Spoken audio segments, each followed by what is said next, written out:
All right, you can set up your Android phone to automatically accept incoming calls, but on most modern Android phones, this only triggers and answers calls when you have a Bluetooth device or a wired headset connected. It's basically a safety feature, keeping your phone from answering calls automatically while it's sitting unattended in a room or somewhere in your bag.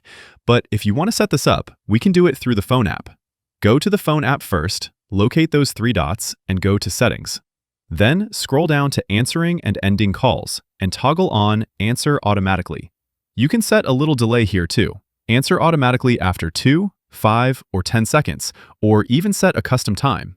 If you're using a Pixel, Motorola, or something with stock Android, you'd go to the phone app settings and look under Calling Accounts or Answering and Ending Calls and toggle Auto Answer on there.